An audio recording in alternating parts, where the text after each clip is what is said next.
Good day, Galaxy. This is Commander Cody here with you. Mopar is absent today, but we are sneaking in a bonus episode. I'm here live at Land-Grant Brewing, which if you guys have been paying attention, we did this beer for The Last Jedi when it came out called The Last Red Eye, courtesy of these crazy mofos here at Land-Grant. So I'm here. We're going to talk to a few of the guys about the beer, about the movie, go through some theories, rant and rave a little bit, do our usual thing. Want to pass it over to you guys just so you can introduce yourselves. Justin. Hello. I am Justin Reik, brewer at Land-Grant Brewing Company. And then this is... I'm Vincent Valentino, sustainability manager Great at to Land-Grant have ya. Brewing Company. Good Thanks to for have you. joining us, guys. Oh, my Justin. God. Thank you. So excited today. Jeez. Don't get too geeked about Star Wars. Come on. I was just geeked about Vinny being here. Yeah. Yeah, so again, I got to say thanks to you guys for helping us get this beer made. It was a big hit. As you guys know, it sold out from wherever it was around Columbus, like in a day or two. It was great. It was, yeah, and it turned out one of the best beers I've ever had. It's fantastic. Well, thank you. And I don't say that just because I was here helping make it. You did. It was delicious. It really was. Thank you very much. So, yeah, thanks again, guys. Yep. It was awesome. I wish I could say that we had some here to review, but like I said, it went so quick. And I think it would be a very biased review. I made this beer, and it's the best beer ever. This one's awful. No. Was my harshest critic. But do you want to just chat about the process behind coming up with it, Yeah. the recipe, ingredients? I guess the process, I mean, you guys came to us. That was all you. And you even had the idea for the name. So that was kind of, that whole part of it was all fleshed out. The creative aspect in that sense was already there. Yeah. As far as the beer went, I mean, with the name Last Red Eye, I think the thought was that we wanted it to be like a red eye, the like coffee drink, which is a cup of coffee with a shot of espresso in it. So we wanted the beer to have a coffee-like base. Yeah. So we actually used a malt that we had never used before here at Land-Grant. It was kilned coffee malt. Yeah. Which is it's a roasted malt that gives the beer a very coffee-centric flavor. Then we ended up aging the beer for 3 days on espresso beans from Staff's, which is right in our backyard down here in Franklinton now, Hell which yeah. is exciting. Nice. But no, the beer turned out really, really good. Yeah. I thought. I don't want to know whether it tasted exactly like a red eye or not, but it tasted like a coffee Close beer enough. for sure. But Yeah. We had a lot of people come up to us and say they're not huge beer fans, not huge coffee fans, yeah. but they love the beer. Yeah. I mean, I thought it did strike a nice balance in between it. It wasn't Yeah. a heavy beer by any means. And Right. looking at it, you thought it would. What are you laughing about? You say strike a nice balance. Like, are you trying to lead into Two of my Star Wars. strike a nice Balance. Spark. All those keywords. motif? Yeah. Porg. Oh. No, Um, there was. I know there have been like a couple coffee varietals here, but I thought that was like the smoothest one we've had. Like the flavor was, very. The coffee flavor was like right at the front of it. Yep. But it was just so easy to drink. Oh, yeah. And I I'm think- I'm biased because I like dark beers a little bit more. I think, but And it wasn't too rich yeah, for a porter, yeah. We definitely have kind of figured out how to better achieve coffee flavors from the beans just through trial and error. We've had a couple of coffee beers here, and I think now that we have the process down, I think we can definitely do more in the future with it. Oh, But yeah. Is it really hard to like make a coffee beer? Like, is it more difficult than I don't- a beer without that kind of infusion? I don't want to say it's incredibly hard. I think the one thing that is more difficult, like specifically with how we make the beer, so I don't know how technical we want to get into the brewing terminology, but the tank that we carbonate the beer in, so we'll ferment a beer in a fermentation vessel, we'll transfer it, filter it and transfer it, or put it through a centrifuge and then transfer it into a bright tank, which is where we pump CO2 into it to carbonate it. It is in that tank. We actually sit it on top of just whole coffee beans. Much like making cold brew coffee, there's like a certain point where the coffee flavor is like perfect. It could either be too light or it could be way too much when you're picking up like those like really grassy kind of almost peppery like tannins from the coffee beans. So that I guess the hardest part with making a coffee beer is just figuring out when the beer is ready and then making sure you're getting it off of those beans right then and there and not leaving it on it too long. Nice. So in, simpler terms, it's brewing a porter and then throwing it over some coffee. Exactly. How, so correct me if I'm wrong, caffeine gets transferred over into the beer when you put it on the beans like that for extended amount of time. I have not really looked into that. I don't think I am the person to ask this question. I could lie and say, oh, for sure. So say you guys got to put the caffeine amount next to the ABV and everything on the label. It's a lot. I would definitely equate the beer to the original formula of a Four Loko.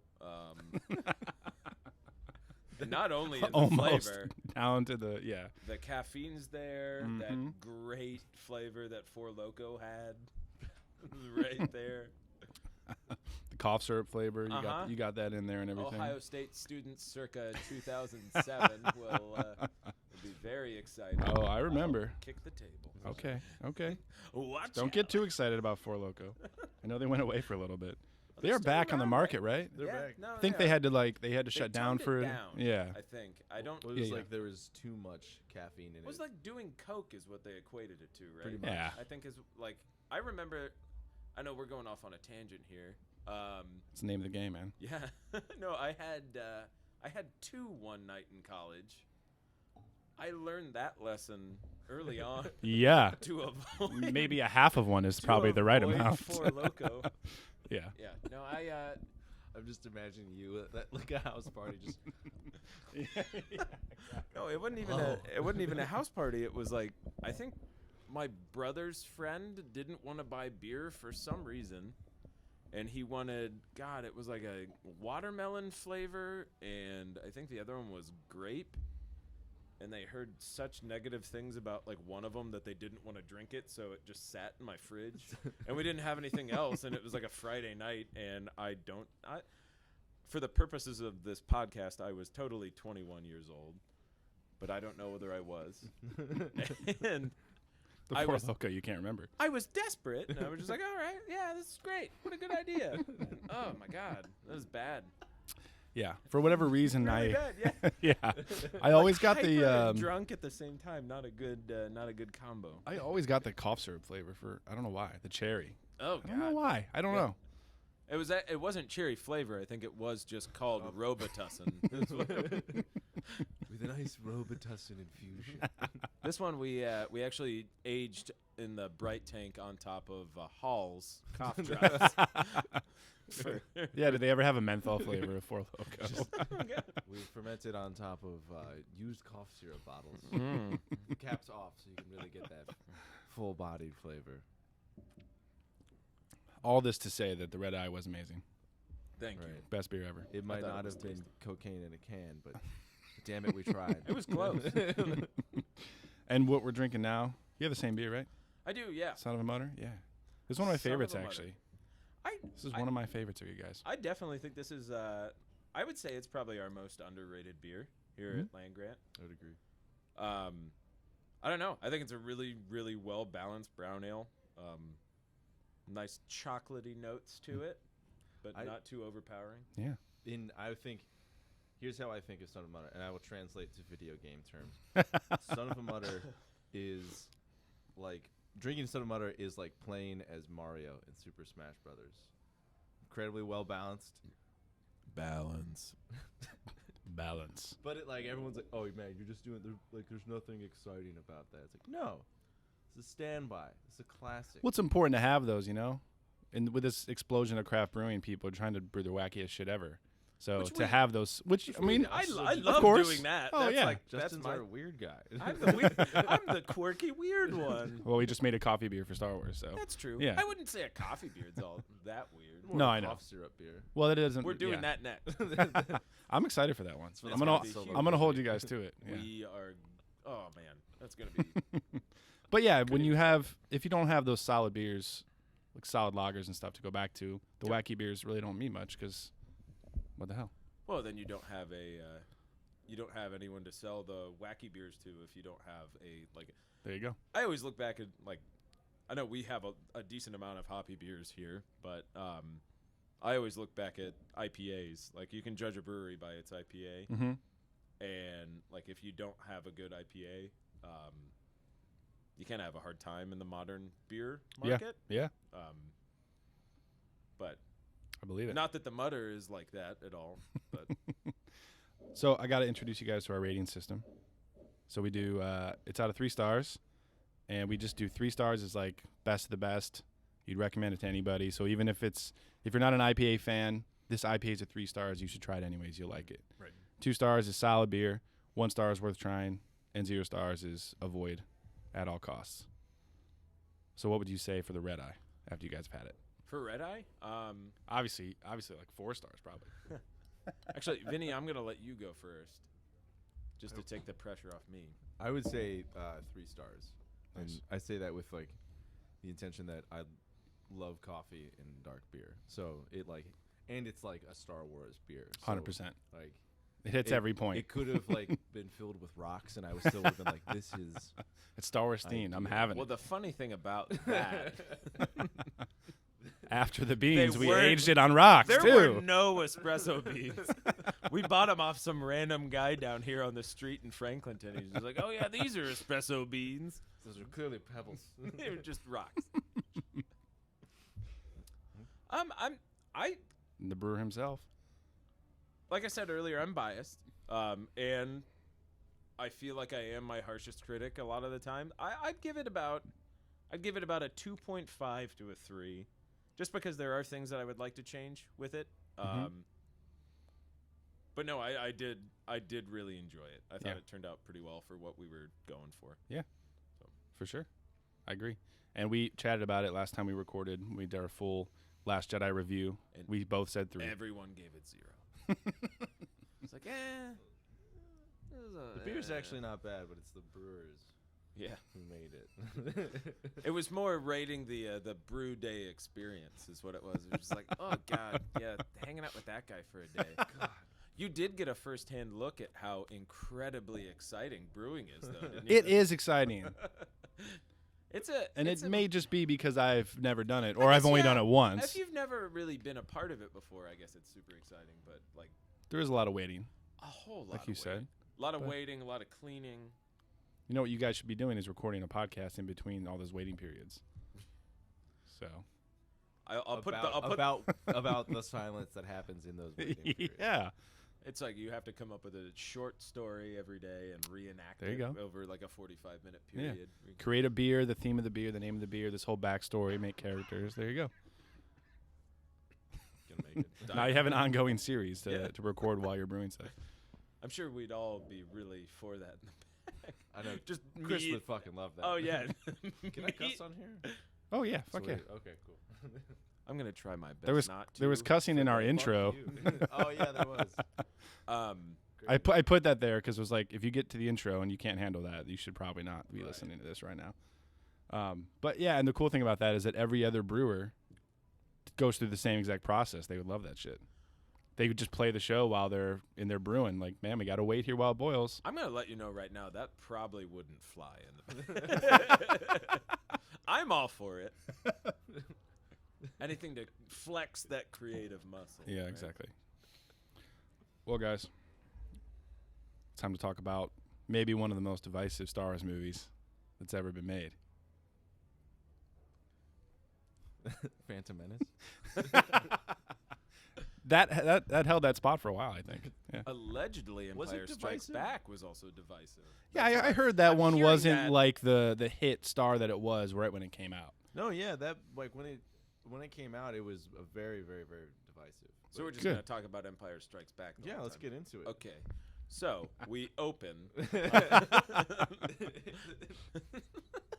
It's just scene one. We Yeah. pan down. Planet made of ice. Okay, my thought about that planet. No. Last Jedi.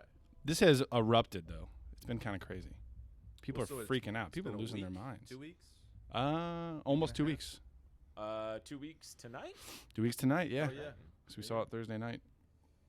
Yeah. So we'll Yes, we just did. to Vinny and I were in the same theater, We actually. weren't sitting near each other. We weren't sitting near each other. I was behind him by like probably 10 rows. you just randomly end up in the same spot.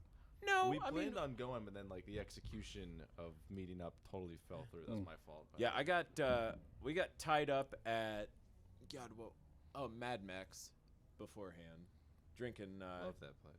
I do really I've like never Mad been there. Max. Oh, really? I was Yeah. being sarcastic. You don't like it? Let's not talk crap about other local businesses. I actually enjoy Mad Max. That's a good I think it's You must have just been there on a bad day. yeah. No, I went to Pauly G's beforehand. Did you? I was Yeah. there the first time the other day. Great place. That Locks pizza they had. Boom. Ooh. All you need. Did you have it? Sounds tantalizing. Yeah. Have that one? I have before. The I've been smoked there a bunch salmon of one? times. Oh, Yeah, it's so good. That sounds awesome. Oh my god. Never even heard of such a creation on pizza before. Ooh, it was good. Let's just not talk about Star Wars. Let's Let's get back to the Mad That can happen. Max. You'd be surprised how quickly it goes. Pizza. I went and saw it, and my roommate is like not a Star Wars fan. Okay. And What was his first thoughts? Because that's what I'm most interested in. Really? he absolutely hated it. Wow. But Which room? Max? This is Max. And here's Okay, the thing, though. I can see that Max wouldn't like it. Max is not really a sci-fi guy, but also he makes a very compelling argument about why. I think one of his biggest qualms with it is that, and he'll definitely correct me because I'm probably not going to say exactly the right thing, but I think one of his biggest qualms with it is that it's not so much a movie franchise as he believes it's like a vehicle to sell toys. Which, like, to be fair, there is some credence to that. Like, some of the decisions made in the original trilogy by George Lucas specifically Yes. were to drive toy sales. I mean, And he's not wrong. right. He's not, and he's, you know, I think he's a communist. You know, You George should have Lucas led or with Max? that. You should have led with that. Yeah. So my roommate, who's a communist, he Well, so no, he like I think Disney is like an evil empire to him. Which, Okay. like, to be fair, like They just I think bought the day Fox. before they like bought another very well-off studio. So Mhm. like, maybe I mean you can see where like some of these ideas are kind of permeate my own thoughts, but like he it went is, into it is kind of I think ironic in a way that Disney is now in charge of a movie franchise about a small band of rebels against a giant empire. You know, like You can see the irony there. yeah. I wanted to really like it. Yeah. Like I'm a hardcore Star Wars fan. Like Yeah. I like played so many of those video games growing up, like Shadow of the Empire. Yep. When the movies were when the original trilogy was like re-released in the 90s. Yeah. I was 6 or something when they started coming out. Yeah. And I thought that they were just being released at that time. Right. Nobody explained it to me. Granted, I was a 6-year-old, so Right. it's fine. Right. Yeah, you were pretty dumb. But like I had no idea either. Yeah. I loved it. In hindsight, I should have asked my dad, like, why does he know everything that's gonna happen? And like, Because he's your dad. here's a space That battle. was- that was the my trick. thought. That was Wow, my dad's awesome. Dad's just smart. he can tell the future. Must have been in the production team. Writer. But you know, I think like I loved Force Awakens when it came out. I Yeah. saw that movie like 5 times in a month. Yep. And Nerd. I'm kidding. so did you. That was the joke. But I think and this is like maybe this was. Is his name Ryan Johnson or Rian Johnson? I've never known. Ryan, I think. Ryan? I've heard Ryan. Okay, we'll say Ryan. I've heard Rian from like 2 people. I want it to be Rian. Just for some change. But like, I think maybe he had like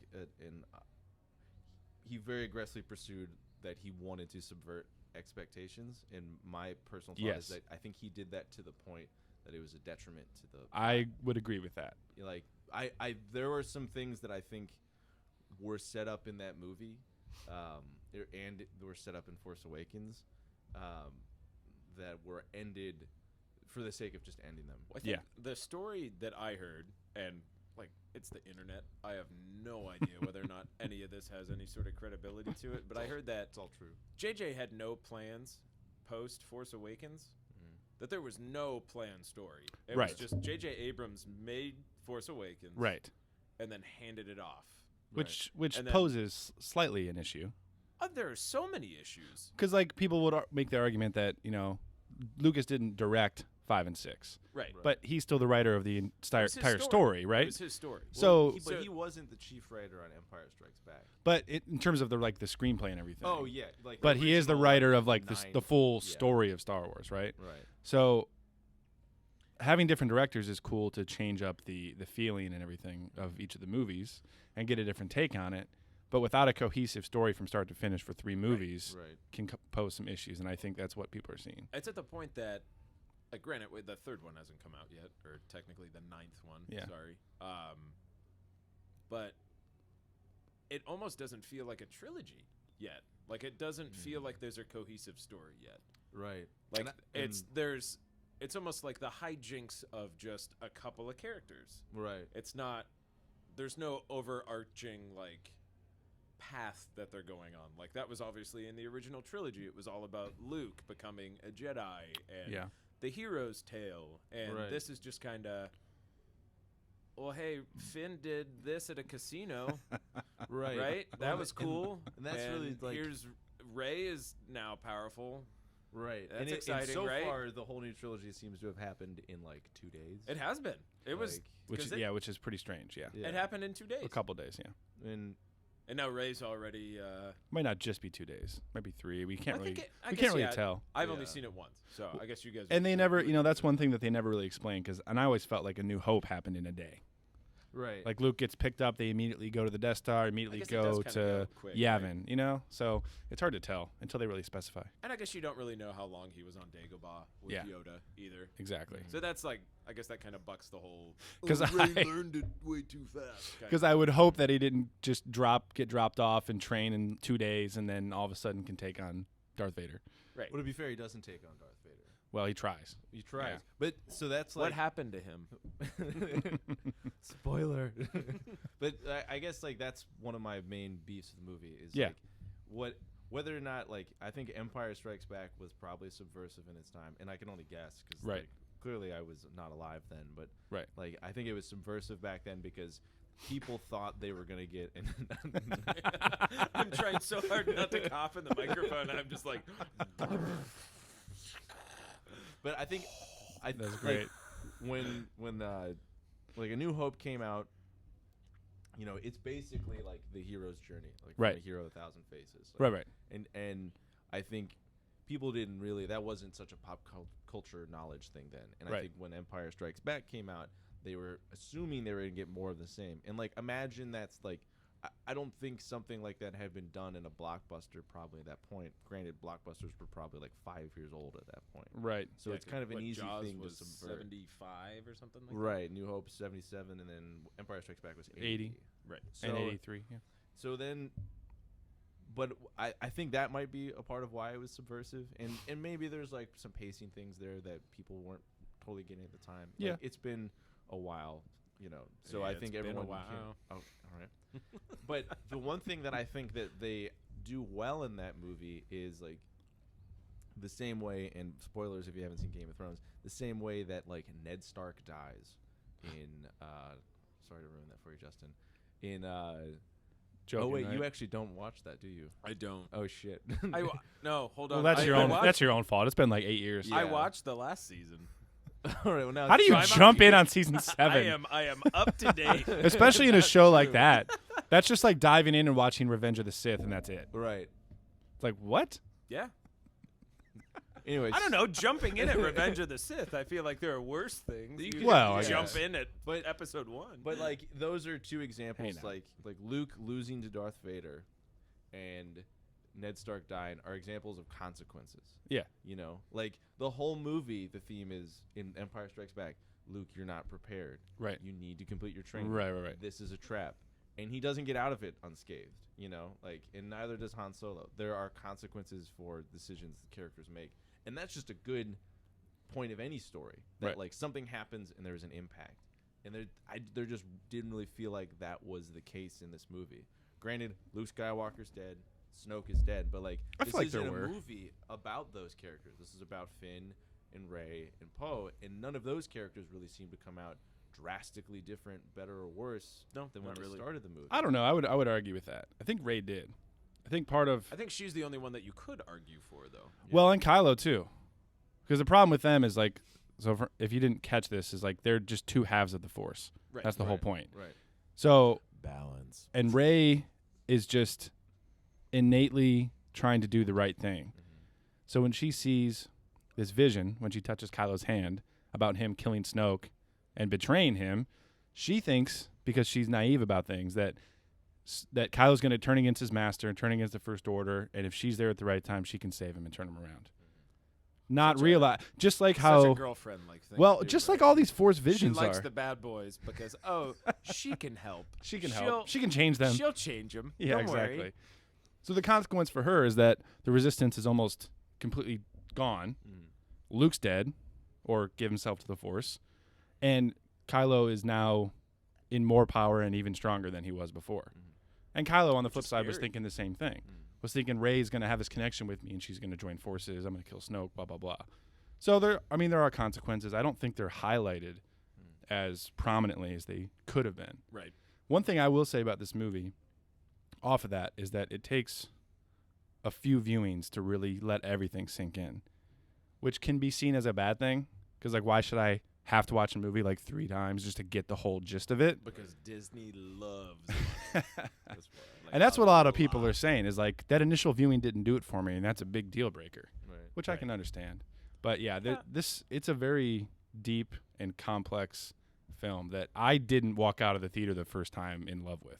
No. At all. And I don't think anyone did. It And was I think it was just weird. Or half of the people definitely did not. I don't know.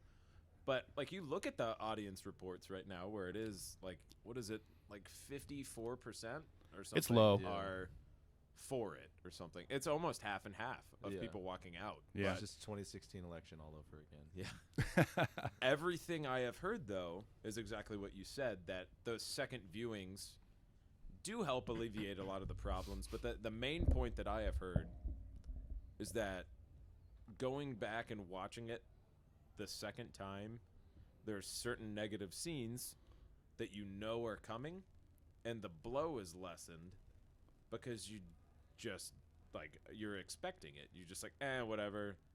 Apparently, Princess Leia is about to fly across the screen because the Force is going to save her for some reason. She saved herself with the Force.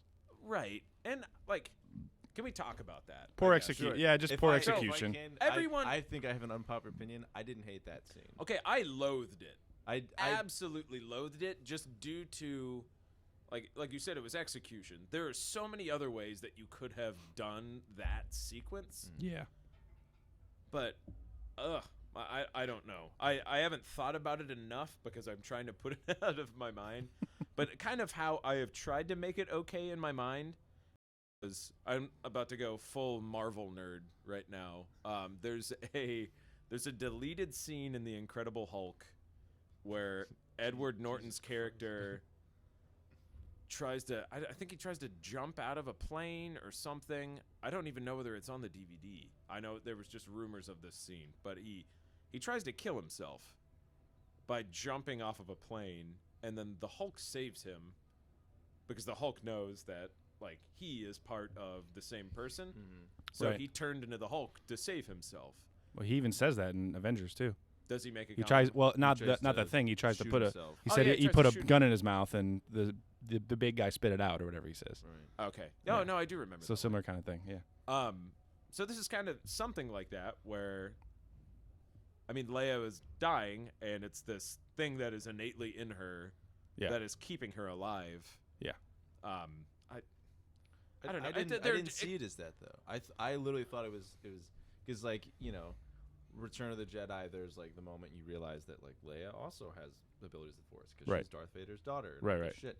But to me, that was her like at the brink of death, doing something she had never tried before in the desperate hope that it would save her life. I don't think it's a very well executed scene. No, it I didn't agree with look that good. 100%. But here's why I think it's all right to have a problem with that scene. Because earlier in the movie, they have that bombing scene, right? Right. And in that scene, Rose's older sister, who I think would have been a far better character to have in place of Rose for the Agreed. entire fucking movie. Agreed.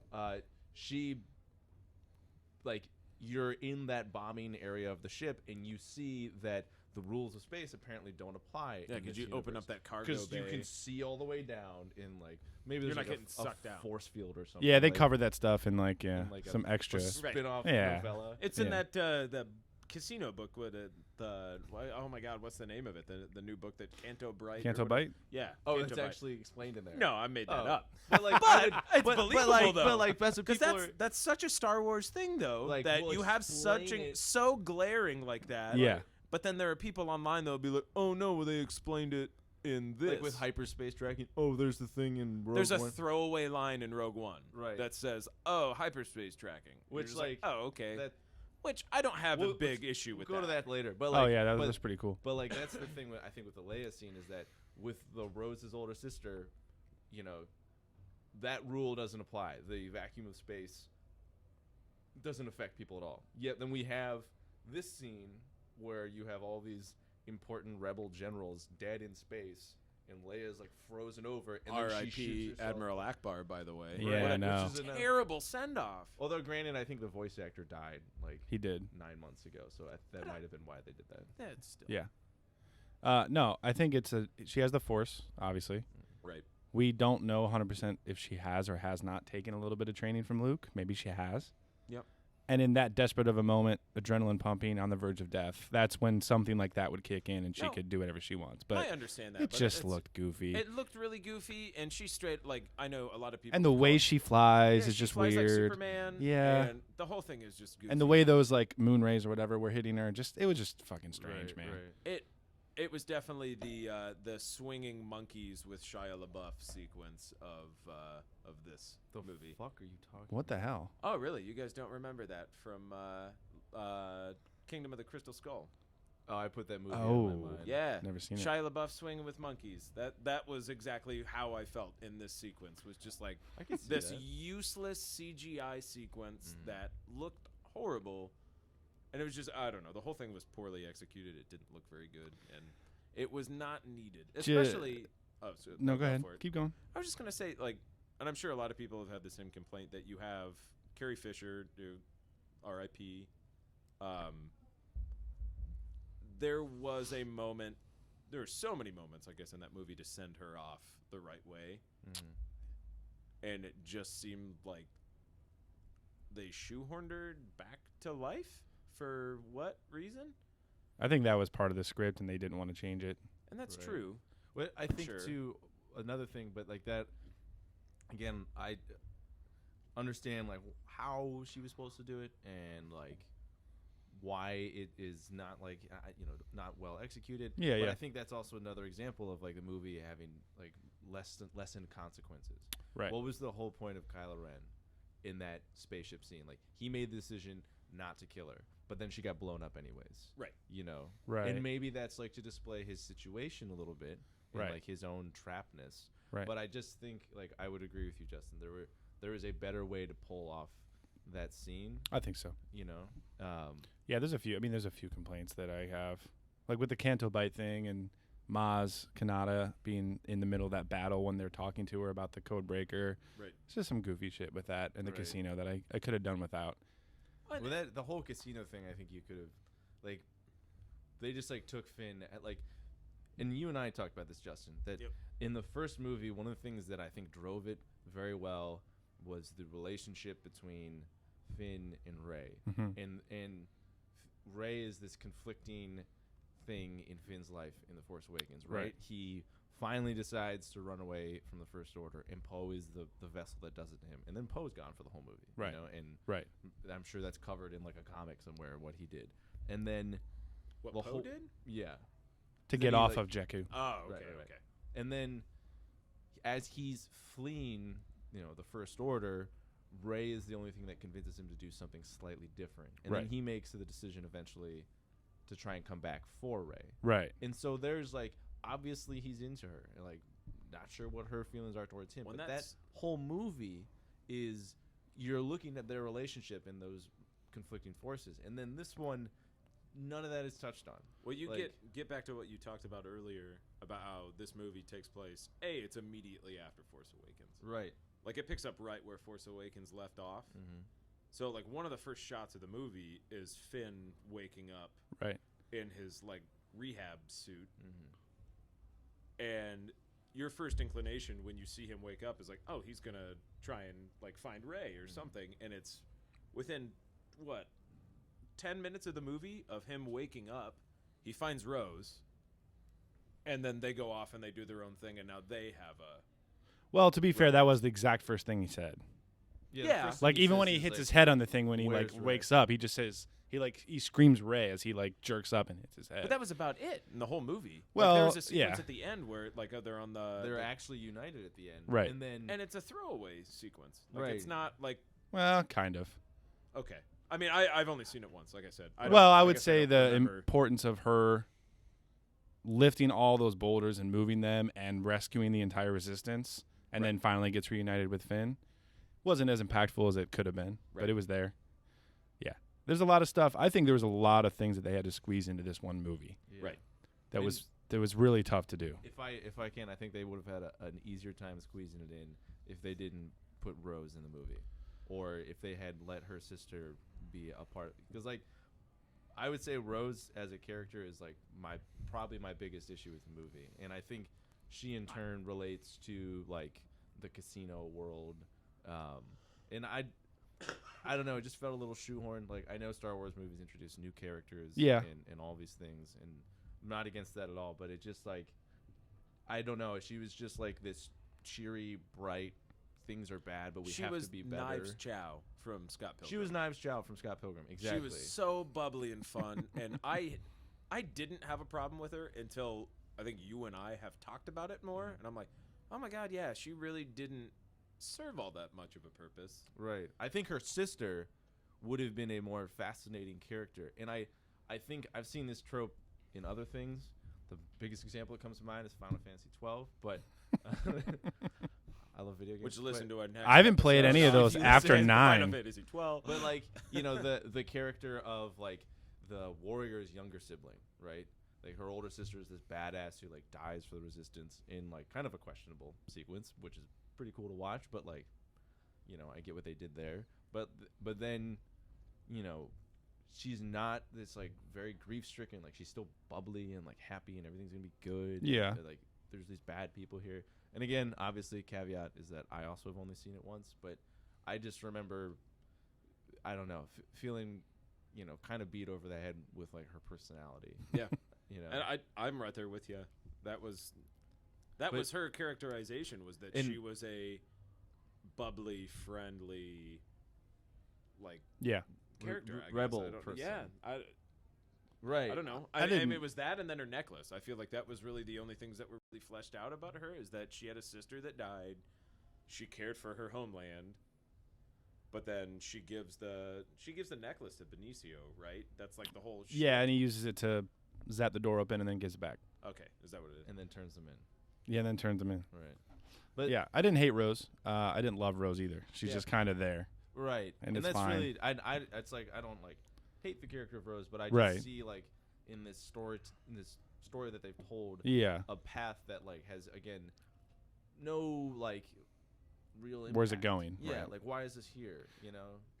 And yeah, I can see that. But like, I think the root of that whole thing is the fact that Rose's character isn't given an interesting kind of story to latch on, because she is vital to the whole casino thing, and the whole casino thing is vital to the fact that for the first time in the Star Wars universe, the way ships operate is different, which is the whole like space chase scene, which takes up the whole movie. But basically the whole movie. That to me was just like like just the fact that they're coasting after each other. Right. You don't like? And the lasers lob through space. Again, another rule. Yeah, that was I did notice that. Yeah. Why like? Yeah, it's just there's no resistance. It just goes in a straight line. That's nitpicking. There's some things. No, it is. But there's some things that I, after watching Star Wars movies so much, it just pass off to like filmmaking choices. Right. Yeah. Like it looks cool, so whatever. Right. It's fine for now. But I did notice that. Yeah. Yeah, and the fact that that's one thing that my co-host Mopar said is that they're just coasting after each other for like a few hours, Right. waiting for nothing really. And I get like what they're going for, like Yeah. the sense of like impending doom. All Right, the time. right. But I just think it could have been done again differently. Yeah. And I think that mechanic that they introduced to me is kind of like a crux as the story. Like Yeah, and they try to cover it a few times too, because I was like, well, why don't they just send a whole giant squadron of TIE fighters out to go chase him down? and there's a range issue. But then Hux says something while Kylo's out there. He's like, we can't cover you at this range, blah, blah, blah. You got to pull back. right. So they do try to like cover their tracks there. yeah. I just think them coasting after one another through space is not the most interesting thing in the world. Especially when it's a multi like $100 million franchise, and that's the movie. Right. Is 2 giant spaceships floating in space for hours. Right. Not to say that there were a lot of great action sequences I thought in that movie, but when Definitely. that's the middle of that movie is Well, that's ongoing. the fleet of ships. Yeah. Right. And that's not, I mean, I don't want to say that is the movie or anything. Right. That's a lot of the movie is just Yeah. one random ship falling back because it ran out of gas. Right. And then they blow it up. Right. Right. I think what people were most excited for in this one was Kylo and Luke Skywalker and Rey. No, Laura Absolutely. Dern for me. Really? I was most excited for Laura Dern in it. She did a good acting job. I'm I not a was- huge fan of her character though. No, I'm not either. I get her point. I but- had no idea that she was in that movie, and I think that like Star Wars has always been such like a as a kid it was always just such a like escapist thing Yeah. to me. Oh, that, yeah. Like if you're ever feeling down in the dumps, you put Star Wars on, even if it was like the new trilogy. You put it on and you just forget everything. Yeah. I Get don't know sucked in. what it just felt different than movies. What's bothering you, Justin? I just thought Laura Dern completely took me out of that movie. I might be the only one. It was so weird to see her in that. And I'm just like, Is she the woman from the first Jurassic Park? yeah. Okay, purple cool. haired. Yeah. Cool.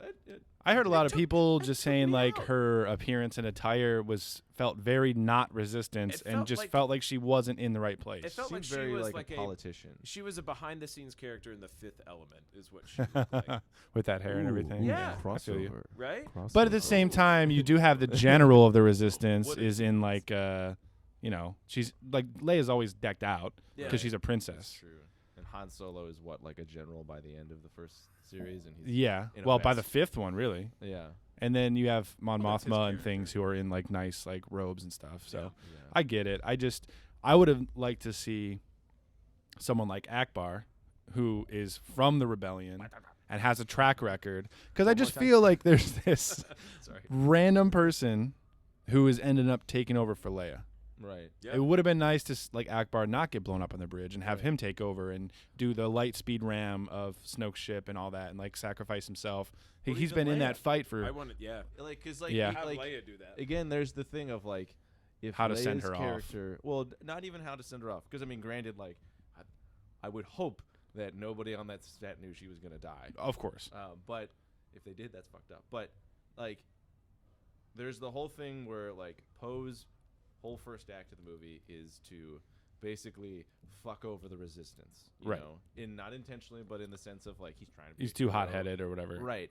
And he gets demoted by Leia, and then she's needlessly in a coma for the whole movie. Right. If instead there had been a conflict between this general of the Resistance and her top, pilot or whatever, and there was the conflict of their broken relationship because of a decision he made, an Right. actual consequence of it, and instead that drama was put on another character because it's Star Wars and we need to bring in a new Well, yeah, it was celebrity put as on well. hold, and then Holdo came in Right. and was the antagonist against Poe for a little bit. Right, but I think it would have just been more interesting if, like, Him and Leia. right, Yeah. because I mean, if you're gonna be bringing in like an old Star Wars person, like look what they did with Han Solo. Like, Right. he like called Finn out for his bullshit. Like Right. some of the funniest shit in the first movie doesn't suffer from intercontextuality, which I No. think is rampant in the new Star Wars one. I don't know how they did that in 7, but Han Solo comes in. he half steals the show because he's a famous Star Wars character, Right. but he doesn't really take away from Rey and Finn and everybody else. Right. Like, he becomes the spotlight for a second, but he doesn't take away from the new main characters. Right. I don't know how that they balance that so well. It was crazy. Well, because and we talked about this, Justin, that Maybe. I think there's like inner contextuality. Like Mhm. so many in that wasn't the idea of intercontextuality is something is important in this movie because of its relation to something else, generally in another movie. Right. And I think like if you look at the prequel trilogy, there is next to none of that. There is, you know, besides the fact that like it's about Obi-Wan and it's about Darth Vader, Right. like that's all that's important to the other movie. But it's also important because that is the driving plot. Those are the characters. of the Right. movies. And this one, it seemed like every fucking half hour, 15 minutes, there was some throwback to another movie Right. that was used in place of a good argument for a plot point. For It was example, fan service. There Right, is it's quite a bit fan- of fan service. and I will that- agree. And Yes. that, like, I get it. Like, we're all Star Wars fans. Yeah. I still like this movie. Like, Right. I have a lot of issues with it, clearly. But, like, in the first movie, in Force Awakens, like, Han Solo's hilarious because he's a changed character from the first series. Like, right, in the first series, he's this, like, suave space captain guy who, like, gets the ladies and, like, flirts with Leia. And then when Finn's trying to do that, he says, listen to me. Women always find out the truth. Exactly. And that's hilarious, not just because it's a commentary on Finn's plot, but because he is different from the first trilogy. Yeah. Because He's he changed. was that Because he character. tried to, like, swindle that shit with Leia, and she wasn't having it. Right. And Yeah. so now we But then see she this did have it. changed Han Solo. But then she did have it, and Han's a now here- changed man. here's Kylo Ren. There we go. But then, like another example in Force Awakens, he's like, well, you know, Finn says like, we'll figure it out. We'll use the Force. Right. And he's just like, that's not how the Force works. And again, that's funnier because the intercontextuality there is that we know he used to not believe in it in the first movie, and now he knows enough about it to tell some idiot in the new movie he's got it all wrong. And I don't Right. think it's necessarily, like, as far as the new movie goes, it's not negative that they had the fan service. In these, like, limited examples that you have listed just right there, it's how subtle they are. It's all in subtlety. Like, Yes. I feel like the new movie, like, if there was anything, it just, like, bashed you over the head with it. You were Right. like, hey, guys, Star Wars, right? Right. And then everyone in the audience is just like, ooh, Star Wars. And that Like, happened in the theater. See, And I that's did that. that's And kind of I how did that. that's kind of how I felt about Rogue One, because Yeah. it takes place right before A New Hope, so it's all That the whole- shit from the original movie is in your face the entire time. Right. Arguably, though, the best scene in that movie is fan service. Yes, So- Darth Vader. that was That literally made like the movie. It made the 30 movie. seconds of the biggest fan service that any franchise has Oh, it ever was seen amazing. ever. Right. Yeah, it was it was absolutely great. amazing. No, and I love the movie as a Star Wars fan. I remember that scene. I literally was in the theater with Casey Costello, and I was just like, Yeah. Oh yeah. Oh yeah, and we to were be- all like to be like, fair, that on the edge of our happened seat there. twice in this movie. hmm And the first one was when Snoke gets sliced in half, and the second one was the The Porgs show up. Snoke's throne room, the entire Snoke's throne room scene was. That was awesome. I get more like I like that more and more every time I see it. I will probably say that is without a doubt, top 3 fights ever in Star Wars. Yeah, and Because that the whole thing. Yeah, It was gives sweet. us the thing we always want, you know, like an actual group battle that is not just green screen. Right. Right. You know, but I think I don't know. I think some of my biases from this movie are the fact that sure I had my own theories about it, and like I have my own ideas of how they could have. It tends to subverted be the what series. most of it is. Yeah. Right. We all were like, oh, I had a better idea. Well, like I said, I didn't come out of the theater the first showing loving it. I was Right. like, "Fucking Snoke's dead. What the Right, hell? right. Ray's parents are nobodies. What is happening?" Yeah, Maybe. I still Right. hold hope for that. Yes. But I think also like one issue I have with some of the major plot points in both of these movies, Force Yeah. Awakens and Last Jedi, Mhm. is they make the decision to tell, not show. For example, first movie, we're told before Kylo Ren takes his mask off that he is Han Solo's son. Right. That's just in a conversation, you know, where It's a they throwaway line. keep saying our son in that Right. you know exchange between Han and Leia. When it And could have to been me, like, so much more impactful. What if he just takes the mask off and his face isn't disfigured? And like they actually have a conversation. Like if they didn't have the interaction with Han and Leia in The Force Awakens, and the only time he takes his mask off is at the end when he's on the bridge, that would have been fucking crazy. because people would have been wanting to know that and thinking that the whole movie. And then this one, True. we have Rey going to, the origin of the Jedi's planet, and she goes Home down that home of the Porgs. home of the Porgs, the first Jedi, and oh man, I want there to be a Porg Jedi now. Anyways, There probably is. but like then there's that whole sequence where she goes down that The Harry Potter sequence. right. Yeah. But like, why? I still don't know what the Is that fuck really? happened. Is that really what people are calling it? It just sounds like, yeah. does or look and looks like, it yeah. looked like a the, Harry the Potter mirror sequence. where show me what I really Right, because he Yeah, goes but, to that like, mirror in the first one. Yeah. Why? Harry Potter. Why would you not utilize you have the magical ability to display any point of history Right. in that sequence? Right. But why is she just told that Kylo Ren saw it? Why does he just say your parents are no ones? Why not show us that? True. And have her Because actually- maybe it's not true. Sure, but I think that's also like fans holding out hope that Well, it's not true. but And we all right. are. So about the Force visions, how they come true, how they always come half true. So if you think Anakin in Episode 3, he has a vision that Padme is going to die in childbirth. She does die in childbirth because he fucking went crazy trying to save her and ended up Darth Vader, and then her heart was broken, and then she's dead. So if he had just calmed down, that wouldn't have come true at all. And then you see in this one, Rey and Kylo Ren touch hands. Rey sees that he's going to turn. He does turn and kill Snoke, but he doesn't turn to the light side Right. because that's what she thinks is going to happen. But she Turns can't. to the dark You can never see the full vision. You know what I mean? Yeah. So if Ren has seen her parents somewhere in a vision, that could totally be in like a misinterpretation on his part, and he thinks there's something that they're actually not. That's one option. Or two, he's just talking shit to her to like To make her break her angry. down and make her angry and Right. yeah, try to get her like to Turn. switch sides. Yeah, Yep. That's what I thought. that's my hope. Yeah, I hope that too. Just That- to be clear. yeah, I really do. It's cool that she's a nobody. It harkens back to Anakin Right. being some random slave kid from a backwater desert planet. Well, he had like a very large amount of Mysterious. midichlorian, and like his midichlorian count was very high. Higher than Master Yoda even. So that would make sense that he would have become a Jedi. That's what Luke should have done as soon as Ray showed up is take Ray's Take a blood midichlorian sample. count. Yeah, Take a blood blood sample. sample. Come on Yeah. now. If No, that- Qui-Gon had one, I mean, I feel Yeah, like that exactly. But Luke would have. They that got to have one counter. back on that original Jedi planet. my point though isn't that it's bad that her parents are no ones, Right. but that we are just told that randomly.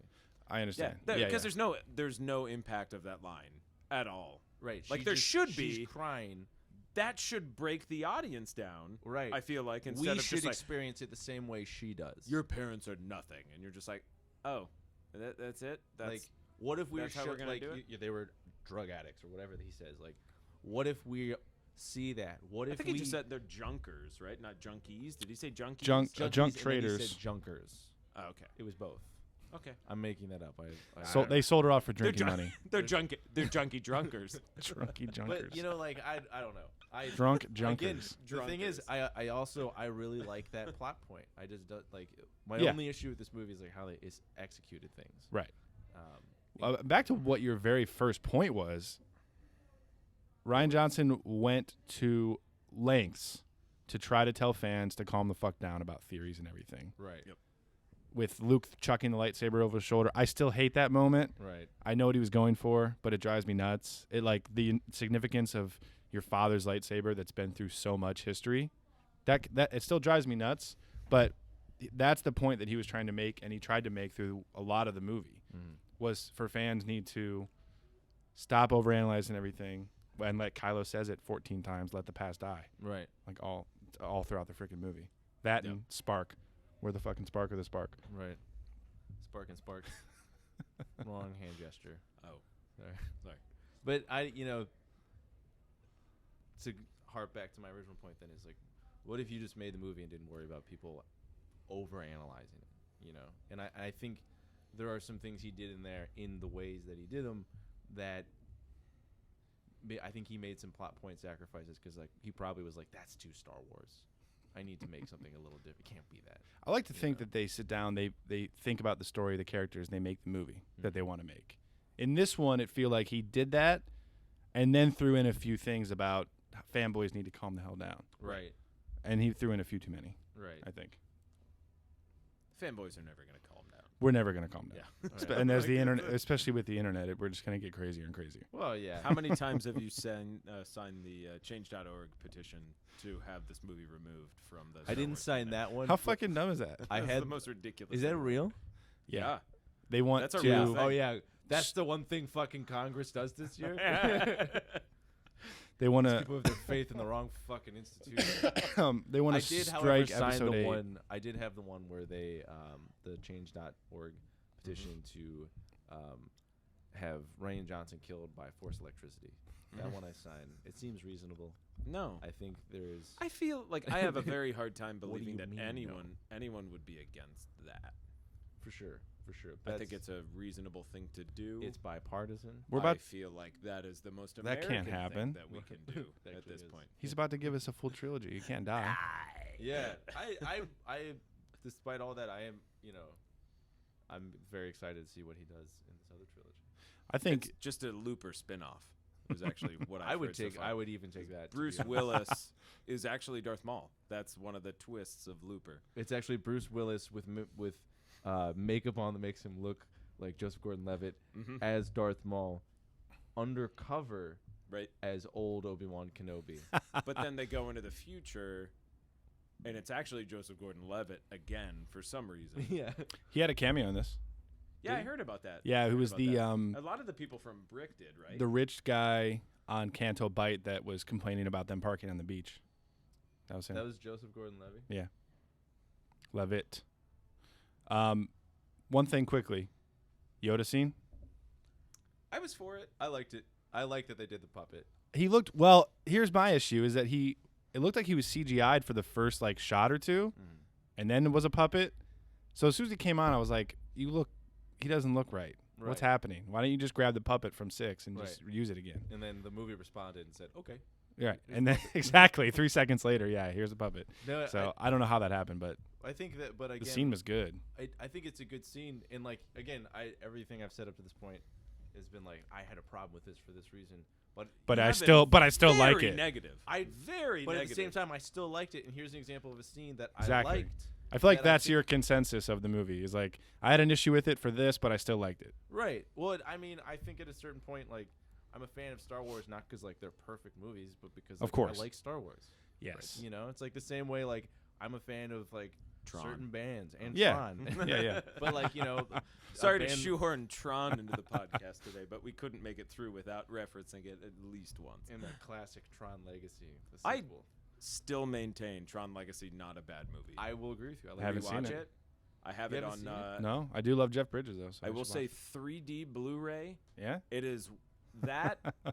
I'd say I would argue that is probably the only movie worth watching in 3D. I will believe you with that. Yeah, it's awesome. Like I'm not even kidding. I'm not a 3D fan. I love that movie in 3D. Nice. Valerian was pretty sweet in 3D. Really? I Yeah, didn't hear did you guys anything ever good see about that? movie. Yeah, I it got heard it was got bad. pretty much half and half reviews, but I liked it a lot.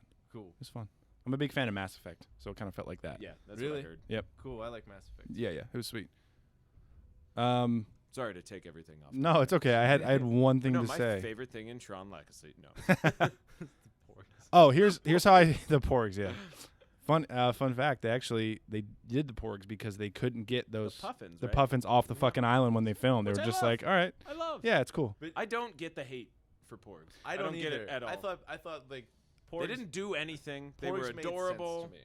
I did too. I hated them before the movie because Why? everyone was so obsessed, Oh no! and I was I'm like, get the more- porgs out of my fucking face. I am more obsessed with porgs now. But after then, the movie. yes, exactly. Once I saw the movie, they didn't go like save the day like the Ewoks did. I'm cool with them. Right. They didn't. They weren't Jar Jar Binks and were like a very, very obvious racial stereotype. some birds Or like might- Watto. Some birds might Disagree. disagree with me, but fuck them. They don't have thumbs.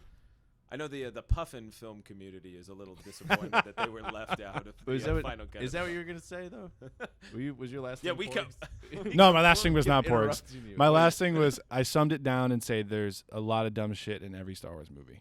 for sure. You go back and watch even 4, like there's some really goofy shit in 4. Yeah. I hate the trash compactor scene. I know some people love that, Yeah. but there's just goofy stuff all over the place, man. You got Jar Jar Binks, like Little known fact: the trash compactor that was actually a mutated porg. Mm-hmm. Oh, really? It's crazy. The No, Dianoga is a mutated pork? It's in the extended universe. you wouldn't Which is understand. now non-canon. But Yeah. that's like to go back to what I said about my roommate initially. Like, Yeah. I think he has Bring it very- all the way back to communism. It's all about communism. No, but like I mean, like I don't like go to a Star Wars movie because it's gonna be the greatest movie Of I've ever course. seen. Like I'll go to a Christopher Nolan movie for that. Of course. To be like quite honest. Right. But like it's Star like I like the universe. I want to Yeah. know what happens next. Of course. And like I'm not like obviously I can like hate on a movie, which I've just done for probably the most hour. But like Yeah.